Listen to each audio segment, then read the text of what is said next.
Bom, a pena capital ela é uma questão bipartidária ainda nos Estados Unidos. Por quê?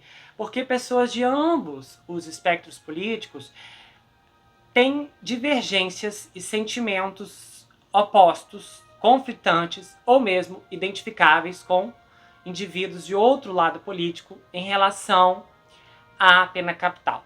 Bom, basicamente nós temos 3 argumentos principais. Existem pessoas de um lado que são contra a pena capital, basicamente assim, aqui no Brasil, por exemplo, isso é um assunto que a gente não saberia dizer qual é a opinião da maioria das pessoas, porque isso não é algo estudado aqui, porque nós não convivemos com essa realidade. Aqui as pessoas mal são presas, quem dirá condenadas a pena capital. Lá nos Estados Unidos a história é diferente. A pena capital é constante, é comum, faz parte da história americana. Então o que acontece? Um lado que não concorda com a pena, basicamente os cristãos, católicos e evangélicos, dizem que são contra porque isso fere questões religiosas. Então, basicamente, é um argumento que eu já ouvi que mais ou menos é que eles acreditam que só Deus pode dar a vida, então só Deus também pode tirar. E aí, do outro lado, pessoas que são de outro âmbito político dizem que são contra a pena capital por conta dos direitos humanos, que o homicida tem direitos e não sei o quê. Aí nós temos pessoas que estão no centro, que também não pensam em motivos religiosos e que também não pensam em direitos humanos, mas que acreditam que basicamente apoiar uma pena capital é se igualar ao que o homicida fez. Então essas são as principais bases nas quais republicanos, independentes e democratas compartilham uma mesma resposta final, mas motivada por questões diferentes. Ao mesmo tempo em que há democratas que apoiam a pena capital, independentes que apoiam pena capital e republicanos que apoiam a pena capital. Então, basicamente, há uma divisão no assunto e, embora haja uma força política maior de apoio para a pena capital, ainda especificamente não é uma predominância absoluta. As pessoas veem de forma diferente a pena capital. E isso pode ser um assunto que tecnicamente muda de opinião ou não, dependendo de quantas pessoas estiverem envolvidas em um massacre, em uma situação em particular. A imprensa como um todo, em peso, é contra a pena capital. E eu já li artigos no qual a imprensa usa os dois argumentos, tanto como das pessoas religiosas como das pessoas de direitos humanos, para dizer, olha o nível do artigo. Tenho certeza que Deus não quer que os direitos humanos do fulano sejam violados numa pena capital. Ou seja, colunistas que querem usar os dois lados para emplacar sua opinião. O que basicamente é muito descarado da parte da imprensa usar os dois argumentos juntos, porque aqui eles dizem que concordam completamente que essa opinião baseada em motivos religiosos precisa ser respeitada, quando existem outras pessoas que também rejeitam várias coisas por motivos religiosos, não concordam com muitas coisas por motivos religiosos, e aí a mesma imprensa diz separação de igreja e Estado. Não mistura religião com isso aqui. Então, assim, se não pode misturar com aquilo, também não pode misturar com aquilo. Mesmo que o motivo religioso também se incline exatamente para o que você acredita. Então é muito mau caratismo para mim quando eu vejo jornalista usando ambas opiniões, tende para defender o que acredita, mas aí mete a boca, diz não, quando a coisa vira para o outro lado. Então, assim, a imprensa, novamente, não tem chance nesse debate aqui, porque eles não são honestos em momento algum. Meu Deus do céu, é difícil. Bom, agora continuando aqui. Especificamente, independente de qual motivo você seja contra a pena ou você apoia a pena, toda essa questão traz um principal ponto aqui, que eu acho que é assim, o primordial para a gente entender. É que vai demorar muitos e muitos anos para alguém ser de fato executado, porque demora muitos anos. Hoje em dia, aliás, há muitas décadas, ninguém é executado tão rapidamente. As execuções demoram muito, muito tempo. Tem não sei quantas instâncias e tentativas de reverter aquilo ali num tribunal. Então, assim, hoje é muito mais difícil alguém ser condenado à pena capital do que antigamente. Então, eu penso que o benefício dessa lei ser aprovada é que o fato de que ela, de alguma maneira, é uma lei ameaçadora. Porque, assim, nós estamos passando por um processo onde, cada dia mais, as leis estão sendo revogadas, estão sendo reformuladas, estão sendo afrouxadas para dar chances a pessoas que não merecem. Então, uma coisa assim, em Idaho, eu acho interessante que pelo menos manda uma mensagem assim, olha, aqui a gente não tem o interesse em regredir o nosso sistema judiciário.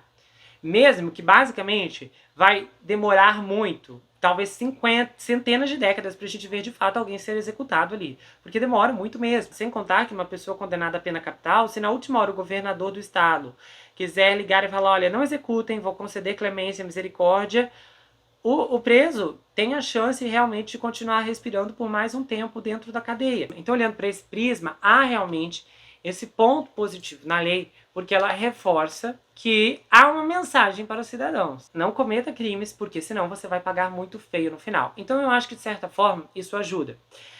Saber se o Brian vai estar condenado a tal destino é bem difícil de saber nesse ponto. Realmente é muito difícil, porque ser condenado à pena capital é uma decisão que precisa ser tomada por unanimidade em um júri.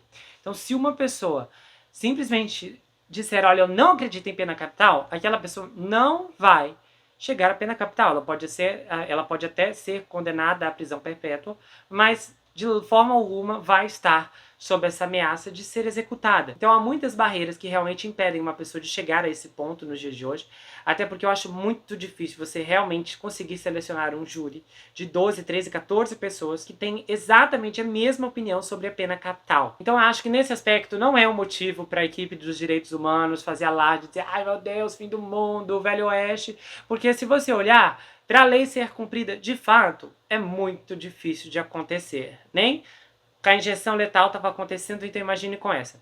Agora, o que eu achei interessante foi que quando eu gravei o vídeo anterior a esse, eu trouxe para vocês vários argumentos falando sobre enforcamento, não sei o quê, e aí eu ouvi agora coisas que eu nunca tinha ouvido sobre as injeções, de como elas não são tão fofas quanto aparentavam ser, e realmente, né, há esses problemas aí de implicar, até porque tem essa questão aí de farmácias que se recusam a entregar essas substâncias letais. Então, assim, é complicado, porque daí você está dizendo basicamente que o governo está na mão de empresas para conseguir, meu Deus, sabe, uma ordem judicial não basta para falar, olha, entrega isso aqui, pronto, acabou, é uma ordem do Estado.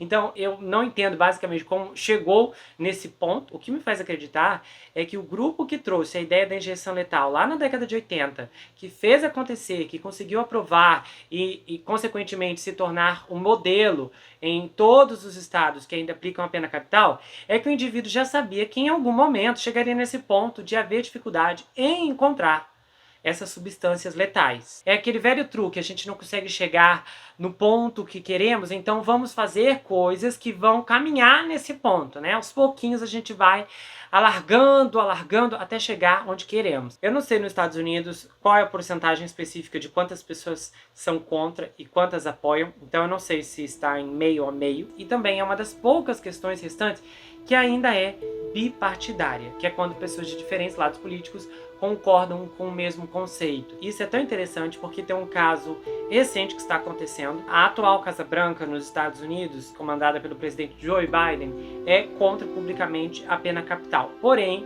um caso em particular que envolve promotores nomeados pela própria Casa Branca, ou seja, pessoas do mesmo partido político, estão agora recorrendo à pena capital para uma pessoa envolvida em um crime hediondo. Ou seja, para vocês verem que basicamente, mesmo dentro do mesmo partido político, ainda há essa divisão de pensamento. Eu não sei se esses promotores vão conseguir, eu não olhei a fundo o caso para entender, mas eu vi que isso está acontecendo. Ou seja, porque é uma questão que mexe com muitas pessoas ainda. Agora eu acho que de alguma maneira a aprovação dessa lei deve dar uma balada na defesa do Brian, porque é um risco real que eles estão correndo aqui, principalmente porque esse caso é conhecido. Então eu imagino que agora, dependendo do que o governador vai fazer, que eu ainda não sei, eu não consegui ver se há alguma informação que incline a posição de sua futura postura, mas eu acredito que basicamente a defesa agora, com certeza, tem novas questões para se preocupar.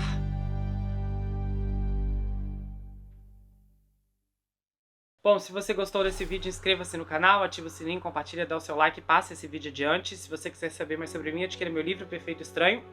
já está disponível no meu site. Você pode falar comigo pelo Instagram. Ele conta a história de um rapaz chamado Jack Wilber que se vê preso em uma terrível maldição hereditária enquanto precisa enfrentar um serial killer que está escondido em sua própria casa. O livro tem mais reviravoltas do que você consegue imaginar e o envio acontece para qualquer lugar do Brasil, quase qualquer lugar do mundo também. Vai autografado se você quiser, com um kit de marcadores e um pôster também. Você pode me seguir pelo Instagram, Gustavo N Psicanalista.